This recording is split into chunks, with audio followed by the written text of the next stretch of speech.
საერთოდ არ ვაპირებდი ამ გადაცემის გაკეთებას, იმიტომ რომ რაღაცა საქმეები მქონდა, არ მეცალა, მაგრამ ბელგრადში UFC-ის ისტორიაში პირველად ჩატარდა ტურნირი და ეს ტურნირი იყო რაღაცა სასწაული. MMA-ის მაყურებელი თუ ხარ, აუცილებლად უნდა უყურო ამ ტურნირს, იმიტომ რომ ამ შეჯიბრზე, Fight Night-ზე ძალიან ბევრი რეკორდი მოხსნა UFC-მ. ეს იყო ბირთვული ტურნირი რა. 14 ბრძოლიდან წარმოიდგინეთ 12 ბრძოლა დასრულდა ფინიშით, 10 ბრძოლა კი პირველივე რაუნდში. ეს გადაცემა იქნება ძალიან საინტერესო, ასე რომ დარჩით ამ ვიდეოზე, დაალაიქეთ. მე კიდევ შეგახსენებთ, რომ ამ გადაცემის გენერალური სპონსორი არის კომპანია Global-ი, რომელიც გუნავს თქვენი მანქანის ჩამოყვანაზე, რა ვიცი, ამერიკიდან, ევროპიდან, მაგრამ თუ გამოიყენებთ პრომოკოდს VASILS 300, მაშინ მიიღებთ ტრანსპორტირებაზე $300. ჩვენ კიდევ ვიწყებთ სერბეთში ყველაზე ბომბი ტურნირი ამ UFC-ის ისტორიაში. ვიწყებთ ბელგრადში გამართულ UFC Fight Night-ის ტურნირის გარჩევას. შეგახსენებთ, რომ UFC-მ სერბეთში ღონისძიება ისტორიაში პირველად ჩაატარა. ბევრი მას სერიოზულად არ აღიქვამდა, რადგან არც ნომრიანი ტურნირი იყო და არც სატიტულო ბრძოლები ჰქონდა ქართლში. მაგრამ პირდაპირ გეტყვით, ფინიშების თვალსაზრისით ასეთი სანახაობრივი ივენთი ჯერ არ მინახავს. თავად განსაჯეთ, 14 დაპირისპირებიდან 12 ვადაზე ადრე დასრულდა და რაც მთავარია, 10 ბრძოლა პირველივე რაუნდში ფინიშით დასრულდა. მსგავსი რამ ძალიან დიდი ხანი არ გვინახავს, ასე რომ შერეული ორთაბრძოლების ფანებისთვის ეს უბრალოდ დაუჯერებელი საჩუქარი იყო. ტურნირი გოგონებმა გახსნეს სერბეთის ადგილობრივმა ფავორიტმა მარინა სპასიჩმა და ბრაზილიელმა სტეფანი ლუსიანომ. 32 წლის მარინასთვის ეს UFC-ში დიდი ხნის ნანატრი დებიუტი იყო. მანამდე ის წარმატებით ასპარეზობდა სხვადასხვა პრომოუშენებში, მათ შორის ბრეივის ლიგაში. მისი პროფესიონალური რეკორდი 7 გამარჯვებასა და მხოლოდ 1 მარტს ითვლიდა. სპასიჩი გამოკვეთილი სტრაიკერია, რომელმაც თითქმის ყველა თავისი ბრძოლა ნოკაუტებით მოიგო. რაც შეეხება ბრაზილიელს, ის ძალიან ქარიზმატული და მხიარული 26 წლის სპორტსმენია. ელიტაში იგი დანა ვაითის პრეტენდენტთა სერიის გავლით მოხვდა. უშუალოდ UFC-ში სტეფანიმ უკვე 3 ბრძოლის ჩატარება მოასწრო. ორჯერ გაიმარჯვა და ერთხელ საჭთა გააყოფილი გადაწყვეტილებით დამარცხდა. მისი საერთო პროფესიონალური რეკორდი კი 7-2-ზეა. ისიც დგომში ჩხუბს ამჯობინებს, ტაილანდური კრივის შესანიშნავი ბაზა აქვს, წარსულში კი Jungle Fight-ის საჩემპიონო ქამარს ფლობდა. როგორც ბევრი მაყურებელი, მეც არ ვარ ქალთა MMA-ის ყველაზე დიდი გულშემატკივარი, რადგან იქ ბრძოლები ხშირად მსაჯების გადაწყვეტილებამდე მიდის. თუმცა არა ამ დღეს. ბელგრადის ტურნირზე ქალთა აბსოლუტურად ყველა ბრძოლა ვადაზე ადრე დასრულდა. უშუალოდ ბრძოლაზე რომ ვისაუბროთ, მეტოქეებმა როგორც მოსალოდნელი იყო დაპირისპირება დგომში ხისტი დარტყმების გაცვლით დაიწყეს. მინდა ვთქვა, რომ სპასიჩმა ძალიან მაგრად დაიწყო. მშობლიური ტრიბუნების მხარდაჭერა აშკარად ძალას მატებდა. სერბი თავს კომფორტულად გრძნობდა, უპრობლემოდ შედიოდა ღია ბრძოლაში და უკიდურესად ეფექტურად მოქმედებდა. პირველი 5 წუთეულის შუაში ის ქულებით დამაჯერებლად იგებდა. თუმცა რაუნდის მეორე ნახევარში ბრაზილიელი დაიქოქა. აშკარად მეტოქის დაჩაგვრა დაიწყო, შემდეგ ბრძოლა პარტერში გადაიყვანა, ზურგი აიღო და მარინა ადგილობრივი პუბლიკის თვალწინ დაახრჩო. აი ასეთი სუპერ დასაწყისი ჰქონდა ტურნირს და პირველი შთამბეჭდავი ფინიშიც ვიხილეთ.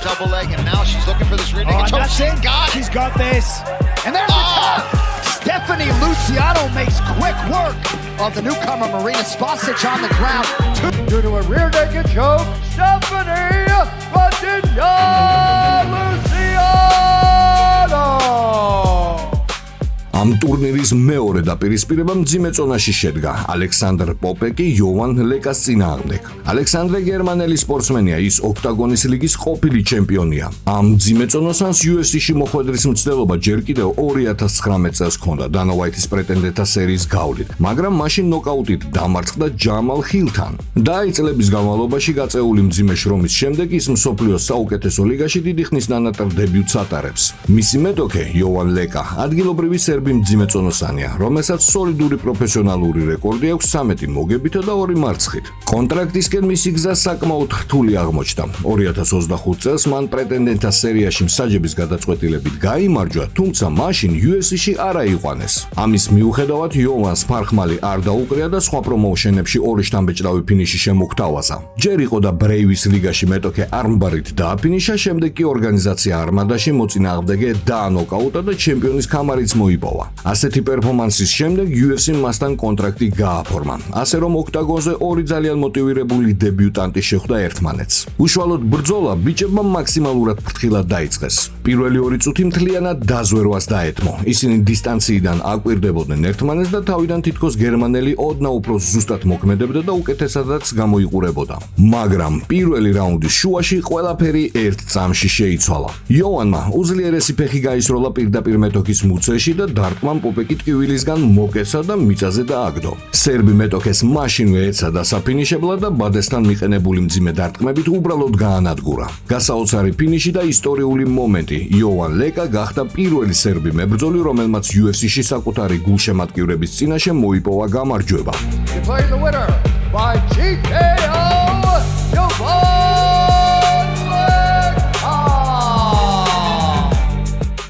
გადავდივართ ქალთა დაპირისპირებაზე 61 კილოგრამში, სადაც ოქტაგონზე ერთმანეთს ამერიკელი ჰეილი ქოუენი და ნინა მილოშევიჩი დაუპირისპირდნენ. ელიტაში მოსვლამდე ამერიკელი სპორტსმენი ძირითადად LFA-ის ლიგაში გამოდიოდა. UFC-ში მან დანა უაიტის პრეტენდენტთა სერიის გავლით შეაღწია, სადაც მსაჯთა გაყოფილი გადაწყვეტილებით გაიმარჯვა, თუმცა უშუალოდ ორგანიზაციაში მისი საქმეები ცუდად წავიდა. 3 ჩატარებული ბრძოლა და 3 მარცხი. აშკარა იყო, რომ ჰეილის უკან დასახევი გზა აღარ ჰქონდა. კიდევ ერთი წარუმატებლობა და მას დიდი ალბათობით ლიგიდან გაუშვებდნენ. მისმა მეტოქემ ნინა მილოშევიჩმა პროფესიონალური კარიერა სულ ცოტა ხნის წინ 2023 წელს დაიწყო. ამ გოგომ MMA-ში სტარტი მარცხით დაიწყო, თუმცა არ გატყდა. პირიქით საოცარ ფორმაში მოვიდა და ზედიზედ 8 შთამბეჭდავი გამარჯვება მოიპოვა. ახლა კი 29 წლის ასაკში სრულიად დამსახურებულად ატარებს დებიუტს UFC-ში. მილოშევიჩი შვედეთში დაიბადა, ავსტრალიაში ვარჯიშობს, მაგრამ ოქტაგონზე სიამაყით წარმოადგენს თავის ისტორიულ სამშობლოს სერბეთს. რაც შეეხება უშუალოდ დაპირისპირებას, ეს იყო ნამდვილი დეკლასი. მილოშევიჩმა ამერიკელი უბრალოდ გაანადგურა. ბრძოლის დასასრულებლად მას 3 წუთზე ოდნავ მეტი დასჭირდა. ნინამ რამოდენიმეჯერ ძალიან ძლიერად და ზუსტად შეასრულა პირდაპირი დარტყმები მუცლის არეში, რითაც მეტოქეს კოლოსალური ზიანი მიაყენა. ქოუენმა ფიზიკურად ვეღარ გაუძლო კორპუსის ასეთ განადგურებას და ტკივილისგან დაიკეცა. მილოშევიჩმა კი ტექნიკური ნოკაუტით გაიმარჯვა. მორიგნა ადრევი ფინიში და კიდევ ერთი დამაჯერებელი გამარჯვება სერბეთის ყულაბაში. Fuck me, for you to get it on your own next. Gonna live it till you die, not open up the door, just real. We're gonna stop, pop out and stand still. Go hard, hit it physical with it, but I got such a good heart that'll make a motherfucker wonder if he did it. Get right and I'll do it again, and I am right, so I got to win. Break. ტურნირის მეოთხე ბრძოლა და ისევ ფინიში და თან კვლავ პირველ რაუნდში. ოქტაგონზე ერთმანეთს მსუბუქი წონის კატეგორიის წარმომადგენლები პოლონელი მატეუშ რებეცკი და კანადელი კაილ პრეპოლეცი დაუპირისპირდნენ. პრეპოლეცი აშკარად უიღბლო მებრძოლია. ახლა ის 36 წლის არის. UFC-ში ის პირველად ჯერ კიდევ 2019 წელს მოხვდა, მაგრამ ზედიზედ 2 მარცხის შემდეგ ორგანიზაცია დატოვა. გარკვეული დროის განმავლობაში ის სხვა ლიგებში ასპარეზობდა, სანამ 2025 წელს UFC-სთან კონტრაქტი ხელახლა არ მიიღო. თუმცა დაბრუნება არც თუ ისე საამაყო აღმოჩნდა. ის მაშინვე ტანკების ქვეშ შეაგდეს, ჯერ დააჯახეს ბენუა სენდენის, კაილმა ეს ბრძოლა როგორც მოსალოდნელი იყო წააგო, შემდეგ კი დრუ დობერთანაც დამარცხდა. შედეგი არასახარბიელოა. კარიერის სხვადასხვა ეტაპზე UFC-ში ჩატარებული 4 ბრძოლა და 4-ვე მარცხი. რაც შეეხება მატეუშ რებეცკის, ის 33 წლის ცოლფიანი უკომპრომისო მებრძოლია, რომელსაც გალიაში ნამდვილი ომების მოწყობა უყვარს. მისი პროფესიონალური რეკორდი 20 გამარჯვებასა და 5 მარცხს ითვლის. დიდი ხნის განმავლობაში ის სამშობლოში დომინირებდა, სადაც წამყვანი პოლონური ორგანიზაციის Fight Exclusive Night-ის ჩემპიონის ტიტულის მფლობელი იყო და მრავალჯერ დაიცვა კიდეც. დანა უაიტის პრეტენდენტთა სერიაზე ის 12 გამარჯვებიანი სერიით გავიდა. შესარჩევი ეტაპი წარმატებით გაიარა და შემდეგ უშუალოდ UFC-ში კიდევ 3 დაპირისპირება მოიგო ზედიზედ, რითაც თავისი შთამბეჭდავი წაუგებელი სერია 16 ბრძოლამდე გაზარდა. თუმცა შემდეგ დაღმასვლა დაიწყო. გამარჯვებებს წარუმატებლობებიც დაემატა, ბელგრადის ამ ბრძოლას კი პოლონელი ზედიზედ 3 მარცხის ფონზე შეხვდა. უშუალოდ ბრძოლა პოლონელი სპორტსმენის ტოტალური დომინაციით წარიმართა. რებეცკიმ თავის მეტოქეს უბრალოდ გადაურბინა. ის ყველა ასპექტში ერთი თავით მაღლა იდგა და პრეპოლეცს მეთოდურად უპასუხოდ სცემდა. საბოლოოდ რეფერიმ ამ ცალმხრივ ცემატყეპას ვეღარ გაუძლო, ჩაერია და ბრძოლა გააჩერა. მატეუშ რებეცკიმ ტექნიკური ნოკაუტით გაიმარჯვა და თავისი წაგებათა სერიაც შეწყვიტა. You motherfuckers never wanted nothing but you like this. In the gutter like James Dean. Death in the cage, ain't no rules to this game. Only one walks out, you're going out in pain. Lock up the door, keep it violently real. We gonna snap limbs, make a motherfucker squeal, go ruthless. Get physical with it, I gotta kill it.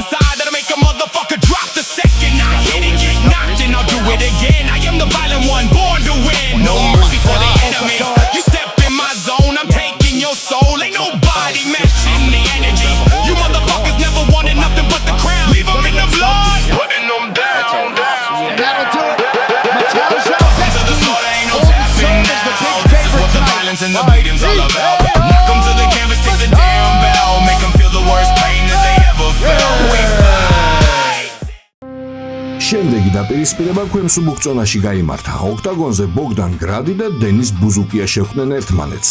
დენისი 28 წლის მებრძოლია ნიუ-იორკიდან, რომელსაც ალბანური ფესვები აქვს. ამ სპორტსმენს ძალიან უყვარს უკომპრომისო ჩეხაობა. უშუალოდ UFC-ში მისი საქმეები ჯერჯერობით მძიმედ მიდის. 2 მარცხით დაიწყო, შემდეგ 1 გამარჯვების მოპოვება შეძლო, მაგრამ ამის მერე ზედიზედ 2-ჯერ წააგო. ბუზუკია მეგობრობს ალჟემეი სტერლინგთან და მერაბ დუალიშვილთან, შესაბამისად მათი გუნდის წევრია. მისი მეტოქე 30 წლის ბოგდან გრადი ლიგაში ასპარეზობა გამარჯვებით დაიწყო, თუმცა შემდეგ ზედიზედ 2 ბრძოლა წააგო. სხვათა შორის ამ ტურნირისთვის ბოგდანმა იმიჯი შეიცვალა, თუ ადრე ის გადაპარსული თავით იბრძოდა, ახლა ფეშენ ვარცხნილობით გამოვიდა.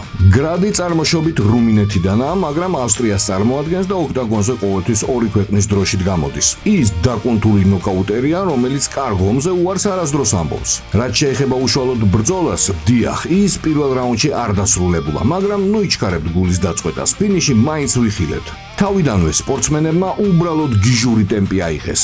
ეს იყო წარმოუდგენლად აქტიური და მჭიდრო მონაკვეთი, სადაც აბსოლუტურად ყველაფერი ვნახეთ. წარე ჩეხაობა დგომში, მუშაობა კლინჩი, მტკივნეული და მახრჩობელა ილეთების მცდელობები. ბიჭებმა ბრწყინვალე ჩხუბი აჩვენეს, მაგრამ ბოგდან გრადი ობიექტურად უფრო ზუსტი და ეფექტური იყო, რითაც რაუნდი დამაჯერებლად წაიღო.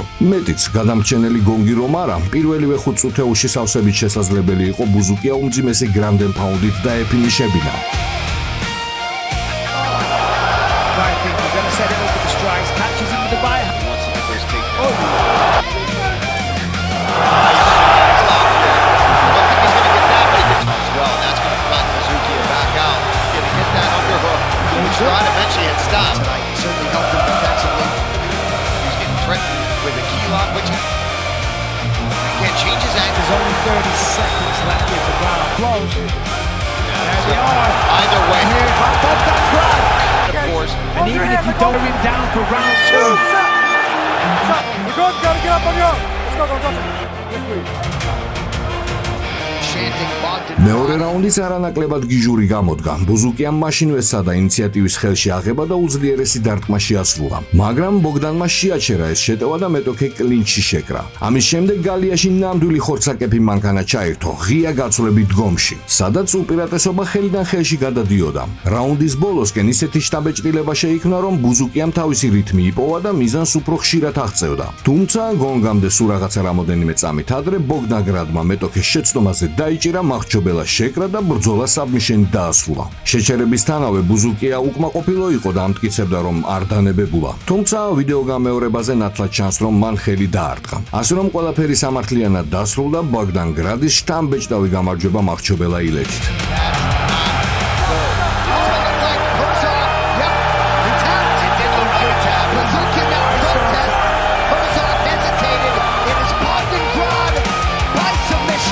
To the delight of the Serbian.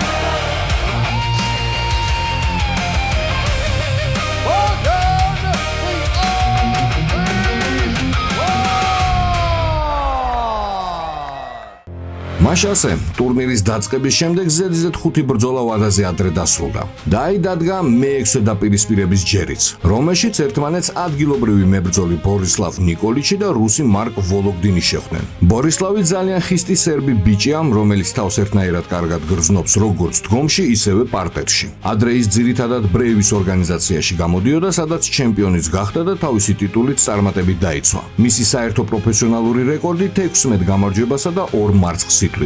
დღევანდელი ბრძოლა კი მისთვის UFC-ში დიდი ხნის ნანატრი დებიუტი იყო. რაც შეეხება რუს სპორტსმენს, მარკი ზუსტად ისეთივე უკომპრომისო მებრძოლია, რომელიც ნამდვილი ომის მოსაწყობად ყოველთვის მზად არის. წარსულში ის All-Star Fight Night-ის ლიგის კამარს ფლობდა და წარმატებით იცავდა კიდეც. 2025 წელს მან დანა ვაითის პრეტენდენტთა სერიაში გააღწია, იქ შესანიშნავი ბრძოლა აჩვენა, თუმცა მსაჯების გადაწყვეტილებით დამარცხდა. მოგვიანებით მან მაინც ჩაატარა დებიუტი UFC-ში, სადაც ჯონ კასტანედასთან ძალიან ახლო და თანაბარი დაპირისპირება შემოგთავაზა, შედეგი ფრედ დასრულდა და ახლა ოქტაგონზე ძლიერ სერბთან შესახვედრად გამოვიდა. პირდაპირ გეტყვით, ამ ბრძოლამ საჯების გადაწყვეტილებამდე მიაღწია. მაგრამ ნუ იჩქარებთ დასკვნების გამოტანას. ბიჭებმა 3 რაუნდის განმავლობაში ნამდვილი ომი მოაწყვეს. დაპირისპირება წარმოუდგენლად სანახაობრივი გამოვიდა. მე ამ ბრძოლის საუკეთესო კადრებს დაგიტოვებ და თავად მიხვდებით, რომ ეს დღევანდელი საღამოს ერთ-ერთი ყველაზე მაგარი ჩხუბი იყო. ბრძოლის მსვლელობა მოკლედ რომ განვიხილოთ, პირველ პირველი რაუნდი მარკმა უკოკმანოდ წაიღო თავის ყულაბაში. მეორე მონაკვეთში ჩხუბი აბსოლუტურად თანაბარი იყო, მაგრამ როგორც აღმოჩნდა საჯების ჩანაწერების მიხედვით, ოდნავ უფრო ზუსტი ბორისლავი იყო. აი მესამე და გადამწყვეტ რაუნდში კი სერბმა ინიციატივა ხელში ჩაიგდო და უკვე შესამჩნევად უკეთესად გამოიყურებოდა. საბოლოო ჯამში ბორისლავ ნიკოლიჩის მძიმე შრომატევადი გამარჯვებამ საჯების გადაწყვეტილებით. ეს შეხვედრა ნამდვილად იმსახურებდა ბონუსს, თუმცა როგორც ვიცი, სპორტსმენები ფულად იჯილდოს გარეშე დარჩნენ. He's in trouble. Right now, Motley is Nikolic. well, he's fading. He's hurt. This is smart from Golovkin. Big. That means someone like Motley is just going to walk. Oh my goodness. He looked like he was out for a second. 45 seconds to get the field. Comes. To put the He is so hard. Those are good. Blood, face swollen shut. Borislav Nikolic gets dropped in the opening seconds. ნახევრად საშუალო წონაში ერთმანეთს უელსელი ობან ელიოტი და მაიკლ ოლივეირა დაუპირისპირდნენ. ელიოტი ლიგაში 2023 წელს დანა უაითის პრეტენდენტთა სერიის გავლით მოხვდა, მან ზედიზედ 3 ბრძოლა მოიგო, თუმცა შემდეგ 2025 და 2026 წლებში 2 მარცხი განიცადა. უელსელი განგსტერი, ასე ეძახიან მას, ის 28 წლის არის და ნამდვილი უნივერსალია. რაც შეეხება მის მეტოქეს მაიკლ ოლივეირას, ის ბრაზილიიდან არის, ასევე 28 წლის არის და წარმოუდგენლად ათლეტური ბიჭია. ეს დაუმარცხებელი მებრძოლი ძირითადად LFA-ის ლიგაში ჩხუბობდა, სადაც აბსოლუტურად ყველას ანადგურებდა. ერთის გარდა მისი ყველა ბრძოლა ნოკაუტებით სრულდებოდა და რაც მთავარია, მეტოქეთა უმრავლესობა პირველივე რაუნდში დააფინიშა. პრეტენდენტთა სერიაში მოხვედრამდე მან ზედიზედ 8 გამარჯვება მოიპოვა, საიდანაც 7 ნოკაუტით დაასრულა. და ასეთი ბირთვული რეკორდით შეიჭრა დანა უაითის სერიაზე. აქ ის ჩილელ მებრძოლს ვიქტორ ვალენსუელას შეხვდა. ოლივერამ იგი ისე სცემა, რომ ვიქტორი ავტოკატასტროფაში მოყოლილ ადამიანს გავდა და სრულიად ლოგიკურად გაიფორმა მძიმე ნოკაუტი მეორე რაუნდში. ბუნებრივია, ასეთი ტრიუმფალური გამარჯვების შემდეგ დანა უაითმა ოლივერას UFC-ში მაშინვე გაუფორმა კონტრაქტი და ახლა ის უელსელ განგსტერს შეხვდა. ახლა კი უშუალოდ დაპირისპირებაზე გადავიდეთ. ოლივერას აშკარად ჰქონდა განზრახული ამ ბრძოლის პირველივე რაუნდში დასრულება და ეს გამოუვიდა კიდეც. პირველივე წამებიდან ეტყობოდა, რომ ბრაზილიელი ბევრად უფრო ეფექტური იყო. მან რამოდენიმეჯერ დააგდო მეტოქე უმძიმესი დარტყმებით და ერთ-ერთ ასეთ მომენტში უკან მიხვა და პარტერში სასტიკად ჩაქოლა. ძალიან ეფექტური გამოსვლა დებიუტში, რომელიც ტექნიკური ნოკაუტით დასრულდა. ამ ბიჭს აუცილებლად უნდა ვადევნოთ თვალი. პირადად მე ვფიქრობ, რომ მას UFC-ში უდიდესი პერსპექტივები აქვს. ნახოთ, როგორ წარმოაჩენს ის თავს მომავალში. Oh, big right hand there. He's got to watch the back of the head. I'm not sure how he recovered from the first shot, and there it is. Just like that, PQD.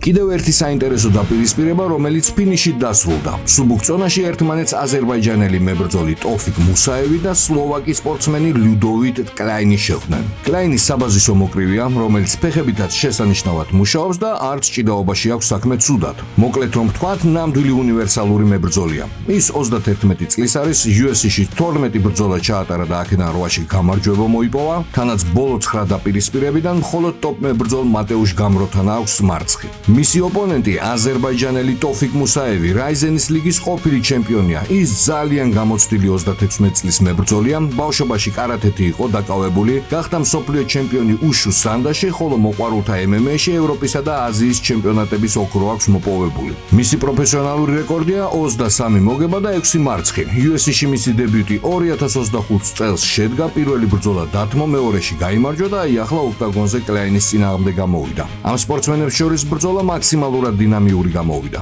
პირველი რაუნდი მუსაევმა მთლიანად თავის სასარგებლო დაასრულა. ის ბევრად უფრო ეფექტურად გამოიყურებოდა, ფეხებით ბრწყინვალედ მუშაობდა და მძლავრ ლოუ-კიკებს ისროდა, რითაც კლაინს ფეხი საგრძნობლად დაუზიანა და ძირსაც კი დააგდო. დგომშიც აზერბაიჯანელმა რამოდენიმეჯერ მაგრად შეარყია მეტოქე, ასე რომ პირველი მონაკვეთი 100%-ით მუსაევს მიაქვს. A lot of good straight rights as well. I think that's fair. Yeah, I mean, he's the guy that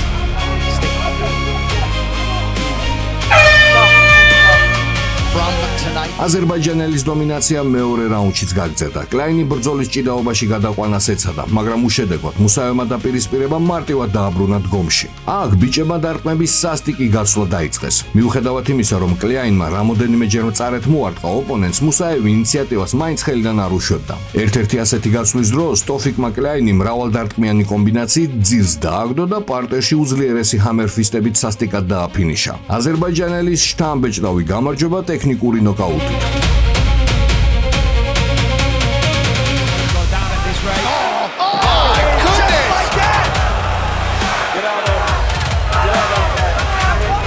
Under a minute to go. Oh no! Klein survived. He's done. Tariq Musayev with the biggest win of his UFC career. Winner by TKO. Tariq Musayev. გადავდივართ მეინ ქარდზე და აქ მსუბუქ წონაში ერთმანეთს დაეჯახნენ მილოში იანიჩიში და ნოა გაგუნიონი. მილოში მონტენეგროს წარმოადგენს, ის 29 წლის უნივერსალური მებრძოლია მეტსახელად კობრა და მისთვის ეს UFC-ში სადებიუტო ბრძოლაა. აქამდე ის სხვადასხვა ლიგებში ჩხუბობდა და კონტრაქტის გაფორმების მომენტში მისი პროფესიონალური რეკორდი 19 მოგებასა და მხოლოდ 3 მარცხს ითვლიდა. ერთი მნიშვნელოვანი ფაქტი, კარიერაში აბსოლუტურად ყველა გამარჯვება მან ვადაზე ადრე ნოკაუტებით ან საბმიშენებით მოიპოვა. ამ ბიჭს საქმე საჯების გადაწყვეტილებამდე არ მიყავს. რაც შეეხება მის მეტოქეს ფრანკ ნოა გაგუნიოს, ის პარტერში უკიდურესად საშიშია და შესანიშნავ გრეპლინგს ფლობს. ფრანკი 25 წლის არის და თავის ოპონენტის მსგავსად UFC-ს დებიუტანტია. მისი პროფესიონალური რეკორდია 9 მოგება და 2 წაგება. და რაც ყველაზე საინტერესოა, ყველა გამარჯვება მანაც ფინიშით მოიპოვა. MMA-ის ყველა ექსპერტი და გულშემატკივარი 100%-ით იყო დარწმუნებული, რომ ეს ბრძოლა საჯების გადაწყვეტილებამდე არ მივიდოდა და სწორედ ასეც მოხდა. მებრძოლებმა შეხვედრა დგომში ძალიან აქტიურად დაიწყეს, თუმცა ფრანგმა პრაქტიკულად დასაწყისშივე უძლიერესი ლოუ-კიკით დაუზიანა მეტოქეს ფეხი. საბოლოოდ მილოში ბანალურად დაეცა მიწაზე, ფრანგი მომენტალურად ორიენტირდა, მაშინვე ზედ დაახტა და ტრავმირებული მეტოქე სრულიად ლოგიკურად გაგუდა. ნოა გაგუნიონის გამარჯვება საბმიშენით სულ რაღაცა 1 წუთსა და 20 წამში. ახლა ფრანგს აქტივში ზედიზედ 6 გამარჯვება და მსოფლიოს საუკეთესო ლიგაში ძალიან ეფექტური დებიუტი აქვს. Silencing them all in Belgrade. What a debut for the Frenchman. We talk. შემდეგი ბრძოლა, რომელიც ასევე შთამბეჭდავი ფინიშით დასრულდა, საშუალო წონაში გაიმართა. ადგილობრივი ფავორიტი ვლასტო ჩეპო ამერიკელ გილბერტ ურბინას შეხვდა. ვლასტო ძალიან კოლორიტული, ტატუირებული სერბი მებრძოლია, რომლისთვისაც ეს დაპირისპირება UFC-ში დიდი ხნის ნანატრი დებიუტი იყო. ბაზით ის ხისტის სტრაიკერია, თუმცა მის არსენალში საბმიშენებით მოპოვებული გამარჯვებებიც მოიძებნება. ამ ბრძოლას ის სოლიდური რეკორდით შეხვდა, 14 მოგება და 3 წაგება. თანაც აბსოლუტურად ყველა გამარჯვება მან ვადაზე ადრე მოიპოვა. რაც შეეხება ამერიკელს, მისი სტატისტიკა უფრო მოკრძალებულად გამოიყურება. 7 გამარჯვება და 5 მარცხი. UFC-ს ფარგლებში გილბერტმა 4 ბრძოლის ჩატარება მოასწრო და აქედან 3-ში დამარცხდა. მისი მდგომარეობა კრიტიკული იყო, კიდევ ერთი მარცხი დიდი ალბათობით მისთვის ორგანიზაციიდან დათხოვნას ნიშნავდა. უშუალოდ დაპირისპირება ზუსტად 1 წუთს გაგრძელდა. სერბმა მაქსიმალურად აგრესიულად დაიწყო. მან მაშინვე ჩართო ხისტი პრესინგი და თითქოს თავის მეტოქეს ანადგურებდა კიდეც. მაგრამ სულ რაღაცა რამოდენიმე წამში ვლასტო შეტევამ ზედმეტად გაიტაცა, მძიმე შემხვედრ დარტყმას წამოეგო და მიწაზე დაენარცხა. ურბინა მომენტალურად დასასრულებლად გავარდა და მეტოქე იდაყვებით სასტიკად დააფინიშა მიწაზე, რითაც თავისთვის ეს უმნიშვნელოვანესი გამარჯვება მოიპოვა ტექნიკური ნოკაუტით. Let's do it. The RGV bad boy comes into Serbia and those elbows up the middle as Chepo crashes it. Oh, Gilbertina knocks Chepo down early. This is huge for Gilbert Urbina. He's got the underhook there. Elbow here. Oh, it's a big elbow and another one for good measure. And I said on the walk, he's lagging a little on the ground. He's not sure what to do here. He's got to grab a hold of something to get out of it. That'll do it. The RGV bad boy. TKO, the real grand bad boy, Gilbert Urbina. კვლავ საშუალო წონა და კვლავ ფინიშს ვხედავთ პირველივე რაუნდში. ოქტაგონზე ერთმანეთს ადგილობრივი სერბი მებრძოლი დუშკო ტოდოროვიჩი და შვეიცარიის წარმომადგენელი რობერტ ვალენტინი დაუპირისპირდნენ. დუშკო შესანიშნავი უნივერსალია, ბოლო დრომდე ის დაღმასვლას განიცდიდა, ზედიზედ 3 მარცხი ჰქონდა. თუმცა წინა ბრძოლაში წარუმატებელი სერია შეწყვიტა და გამარჯვების მოპოვება როგორც იქნა მოახერხა. რობერტ ვალენტინის ისტორიაც საოცრად მსგავსი აღმოჩნდა. მისი დებიუტი UFC-ში 2024 წელს შედგა. მანაც ზედიზედ 3 წაგებით დაიწყო, შემდეგ კი რეაბილიტაცია შეძლო და მეოთხე ბრძოლა მოიგო. ასე რომ გალიაში აბსოლუტურად იდენტური ბექგრაუნდის მქონე ორი სპორტსმენი შეხვდა ერთმანეთს, რომლებსაც მორიგი გამარჯვება ჰაერივით სჭირდებოდათ. უშუალოდ დაპირისპირება ყოველგვარი მოთელვის გარეშე ძალიან დინამიურად დაიწყო. ვალენტინმა ზუსტი და ძლიერი ფრონტ-კიკი შეასრულა, რითიც სერბი ეგრევე მოცელა. შვეიცარიელი მაშინვე შეეცადა მახრჩობელა ილეთის შესრულება ჯერ კიდევ დგომში, მაგრამ ტედოროვიჩმა თავი დაიცვა და შერკინება პარტერში გადავიდა. მიწაზე მებრძოლებმა საკმაოდ დიდი დრო გაატარეს და მაყურებელს ძალიან მჭიდრო და კონკურენტული გრეპლინგი უჩვენეს.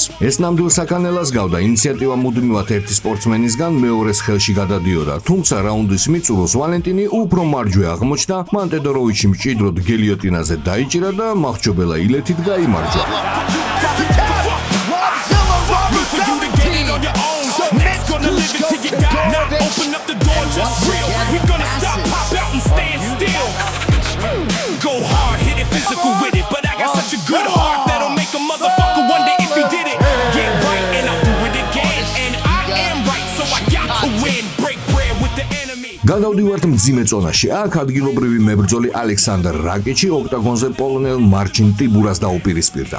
რაკიჩისთვის ეს ბრძოლა მძიმე წონის დივიზიონში სადებიუტო აღმოჩნდა. მანამდე ის ყოველთვის ნახევრად მძიმე წონაში 93 კილოგრამამდე ასპარეზობდა. UFC-ში მის ანგარიშზე 11 ბრძოლაა, საიდანაც 6 გამარჯვება მოიპოვა. ალექსანდრი გამოკვეთილი სტრაიკერია, რომელიც ომსა და დარტყმების გაცვლაზე უარს არასდროს იტყვის. თუმცა ამ ტურნირს ის არც თუ ისე მარტივ მდგომარეობაში შეხვდა. სერბს 2022 წლის შემდეგ არ მოუგია და ზედიზედ 4 მარცხისგან შემდგარი სერია ჰქონდა. მართალია უნდა აღინიშნოს, რომ ის მხოლოდ დივიზიონის ელიტასთან მარცხდებოდა, ისეთებთან როგორიც არის იან ბლახოვიჩი, ირჟი პროხასკა, მაგომედ ანკალაევი და აზამატ მურზაკანოვი. და ასეთი მძიმე სერიის შემდეგ ის შეხვდა პოლონელს, რომელიც მთელი ცხოვრება სწორედ რომ მძიმე წონაში ჩხუბობს. მარჩინ ტიბურა შერეული ორთაბრძოლების უკვე ნამდვილი ვეტერანია. მან კარიერა შორეულ 2011 წელს დაიწყო, ხოლო UFC-ში 2016 წლიდან გამოდის. მის ზურგს უკან სოლიდური პროფესიონალური რეკორდია 27 მოგება და 11 მარცხი. რაც შეეხება უშუალოდ ბრძოლას, ის 3 რაუნდის განმავლობაში გაგრძელდა. შეგახსენებთ, რომ ამ ტურნირზე მსაჯების გადაწყვეტილებამდე მხოლოდ 2 დაპირისპირება მიაღწია და ეს ერთ-ერთი მათგანია. ბრძოლის მსვლელობას დეტალურად არ განვიხილავ, მხოლოდ იმას ვიტყვი, რომ ჩხუბი ძალიან თანაბარი და დაძაბული გამოდგა. საბოლოო ჯამში ალექსანდრ რაკიჩმა ადგილობრივი პუბლიკის თვალწინ მსაჯთა ერთსულოვანი გადაწყვეტილებით გაიმარჯვა. ამ შერკინების საუკეთესო მომენტებს კი ეხლა უყურებთ ეკრანზე. No matter how many cats will break friends, we gon' break when you selling me. You motherfuckers never wanted nothing but your life piss. In the gutter like James Dean. Step in the cage, ain't no rest of this game. Only one walks out, you go and I'm pain. Lock up the door, keep it violently real. We gonna snap limbs, make a motherfucker squeal. დაი ტურნირის თანამთავარ მოვლენამდეც მივედით. ნახევრად მძიმე წონა 93 კილოგრამი UFC-ს ყოფილი ჩემპიონი იან ბლოხოვიჩი დაუმარცხებელი პროსპექტის ნავახო სტერლინგის წინააღმდეგ. იან ბლოხოვიჩს აბსოლუტურად ყველა იცნობს და პატივს სცემს. ის პოლონელი ვეტერანია, რომელიც პროფესიონალებში შორეულ 2007 წლიდან გამოდის. მისი რეკორდია 29 მოგება, 11 წაგება და 2 ფრე. იანი არ განეკუთვნება მათ რიცხვს, ვისაც ბინძური ტრეშ-ტოქი უყვარს, ის უბრალოდ გამოდის ოქტაგონზე, აკეთებს თავის საქმეს და მიდის. ბლოხოვიჩი უკიდურესად უხერხული მეტოქია ნებისმიერი მებრძოლისთვის, მისი ნოკაუტში ჩაგდება კი ურთულესი ამოცანაა. შეგახსენებთ, რომ ის UFC-ს ჩემპიონი დომინიკ რეიესის ვადაზე ადრე დამარცხებით გახდა. შემდეგ კი ისრაელ ადესანიასთან სუპერ ბრძოლაში ქამარი მსაჯების გადაწყვეტილებით წარმატებით დაიცვა. დიახ, იანი მარცხდებოდა, მაგრამ ეს ყოველთვის ძალიან კონკურენტული და უმაღლესი დონის ბრძოლები იყო. მან მსაჯთა გაყოფილი გადაწყვეტილებით ბრძოლა დაუთმო ალექს პერეირას. ფრედ დაასრულა ბრძოლა მაგომედ ანკალაევთან და ბოგდან გუსკოვთან. უბრალოთან. ასევე ძალიან ახლო დაპირისპირება აჩვენა მოქმედ ჩემპიონ კარლოს ულბერგთან. მასთან უმძიმესი ბრძოლა ჰქონდა აბსოლუტურად ყველას და მისი დაფინიშება მხოლოდ ერთეულებმა შეძლეს, ისეთებმა როგორიც არის გლოვერ ტეიშეირა და ტიაგო სანტოსი. რაც შეეხება ნავახო სტერლინგს, ეს ბიჭი ახალ ზელანდიას წარმოადგენს. ის ერთ გუნდში ვარჯიშობს და მჭიდროდ მეგობრობს ისრაელ ადესანიასთან, ამიტომ მისი ბაზა ელიტური კიკბოქსინგია. სტერლინგი ამ ბრძოლას დაუმარცხებელი მებრძოლის სტატუსით და იდეალური რეკორდით 10-0 შეხვდა. UFC-მდის სხვადასხვა ლიგაში ჩემპიონის კამრებს აგროვებდა. 2024 წელს კი დანა უაითის პრეტენდენტთა სერიაში შთამბეჭდავად შეიჭრა. იქ ნოკაუტის გაფორმების შემდეგ კონტრაქტი მიიღო და UFC-ში ზედიზედ 5 ბრძოლა მოიგო. თუ თავიდან ის მსაჯების გადაწყვეტილებით იგებდა, 2026 წელს ნავახო სერიოზულად აფეთქდა, ჯერ ბრუნო ლოპესი დაანოკაუტა, შემდეგ კი იონ პუცელაბა მიაყოლა. და აი რეიტინგის მე-15 საფეხურზე მყოფმა მან დივიზიონის მე-14 ნომერთან ბრძოლაში საკუთარი თავის წარმოჩენის შანსი მიიღო. რაც შეეხება უშუალო დაპირისპირებას, ალბათ მაყურებელთა უმეტესობა ფიქრობდა, რომ ეს ბრძოლა პირველ რაუნდს ნამდვილად გასწდებოდა. ტოტალიზატორებში ფავორიტი სტერლინგი იყო, მაგრამ ასეთ დასრულებას ალბათ არავინ ელოდა. ბრძოლა აქტიურად დაიწყო, სტერლინგმა ეფექტური ჰაიკიკი შეასრულა, მაგრამ წონასწორობა დაკარგა და დაეცა. ლოხოვიჩმა სიტუაციით მაშინვე სარგებლობა ვერ შეძლო. ბიჭებმა ცოტა ხანს კლინჩი იმუშავეს და დისტანციას დაუბრუნდნენ. ერთ-ერთ ეპიზოდში იანმა ახალ ზილანდიელს ძალიან მაგრად მოარტყა. ეს მსუბუქი ნოკდაუნი იყო, მაგრამ სტერლინგმა დარტყმას გაუძლო და აჩვენა, რომ ბეტონის ყბა აქვს. ამის შემდეგ ნავახომ ინიციატივის ხელში ჩაგდება დაიწყო და ბლოხოვიჩს სულ უფრო ხშირად წვდებოდა. რაუნდის შუაში მან გიჟური კომბინაცია შეასრულა, რომელიც მარჯვენა ხელის გამანადგურებელი დარტყმით დასრულდა. ბლოხოვიჩი მიწაზე დაეცა, სტერლინგი კი მის დასაფინიშებლად მივარდა. ის პოლონელს მუშტებისა და იდაყვების უმძიმესი დარტყმებით უბრალოდ ანადგურებდა. იანს სახე სისხლით ჰქონდა დაფარული და რეფერის სხვა არაფერი დარჩენოდა, გარდა იმისა, რომ ეს სცემა შეეჩერებინა. ნავახო სტერლინგის ბრწყინვალე გამარჯვება ტექნიკური ნოკაუტით. რა თქმა უნდა, ლეგენდარული იან ბლოხოვიჩის ასეთ მდგომარეობაში ხილვა მძიმეა, მაგრამ როგორც არ უნდა იყოს, ის უკვე 43 წლის არის და როგორც ჩანს, მისი სახელოვანი კარიერა დასასრულს უახლოვდება. აი, 28 წლის სტერლინგი კი პროფესიონალებში ზედიზედ მე-11 და UFC-ში მე-6 გამარჯვებას იფორმებს და ამტკიცებს, რომ ნახევრად მძიმე წონაში ახალი მშიერი მონსტრი გამოჩნდა, რომელიც გზად ყველას დამაჯერებლად ანგრევს. ნახოთ, ვინ იქნება მისი შემდეგი გამოცდა. Punishing ground strikes from Navajo Sterling about to do it. 11-0. Navajo Sterling.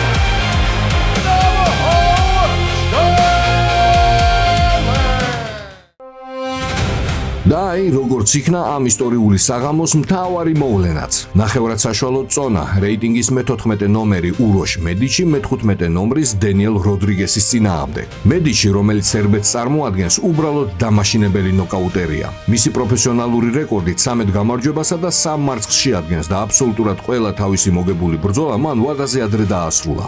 UFC-ში ამ დაპირისპირებას იგი ზედიზედ 3 ნოკაუტით მოპოვებული ბრწყინვალე სერიით შეხვდა. მისი ოპონენტი ამერიკელი დენიელ როდრიგესი ორგანიზაციაში ასევე სამბრძოლიანი მოგებათა სერიით მოდიოდა. ის 39 წლის არის, მთლიანად ტატუირებული მებრძოლია სოლიდური რეკორდით 20 გამარჯვება და 5 მარცხი. მას ძალიან მძიმე მოსამზადებელი პერიოდი ჰქონდა. ტურნირამდე რამოდენიმე თვით ადრე როდრიგესი ციხეში აღმოჩნდა და ამ ბრძოლისთვის მომზადება მას პირდაპირ გისოსებს მიღმა მოუწია. რაც შეეხება უშუალო დაპირისპირებას, ყველაფერი ზუსტად 30 წამში დასრულდა. მებრძოლებმა ფეხების დარტყმების გაცვლაც კი ვერ მოასწრეს ნორმალურად, რა დროსაც მედიჩი უმძიმესი კომბინაციით მომენტალურად აფეთქდა. მან გამანადგურებელი დარტყმებით როდრიგესი მიწაზე დააგდო და პარტერში დაუნდობლად დალეწა. გიჟური გამარჯვება ნოკაუტით ნახევარ წუთში ადგილობრივი პუბლიკის თვალწინ. ბელგრადში გამართული ეს ივენთი ოფიციალურად შევიდა ისტორიაში და UFC-ს ერთბაშად 2 გიჟური რეკორდი მოხსნა. ფინიშების საერთო რაოდენობა, წინა რეკორდი ერთ საღამოს 11 ვადაზე ადრე დასრულებულ ბრძოლას შეადგენდა, აქ ასეთი მთელი 12 აღმოჩნდა. ასევე პირველ რაუნდში ფინიშების რეკორდი. ძველი რეკორდი 7 იყო, ამ ტურნირზე კი მებრძოლები ოპონენტებს პირველივე რაუნდში თიშავდნენ და გუდავდნენ ზუსტად 10 ჯერ. ეს რეკორდი დიდი ალბათობით კიდევ მრავალი წლის განმავლობაში იცოცხლებს. სერბეთში არენა მთელი საღამო აბსოლუტურ ეიფორიაში იმყოფებოდა და ტურნირი ნამდვილად ლეგენდარული გამოვიდა. აუცილებლად დაწერეთ კომენტარებში, როგორ მოგეწონათ ეს ტურნირი, ხოლო ყველას, ვინც ამ ვიდეოს ბოლომდე უყურა, არ დაგავიწყდეთ ლაიქის დაჭერა, ამით კი მე გემშვიდობებით შეხვედრამდე.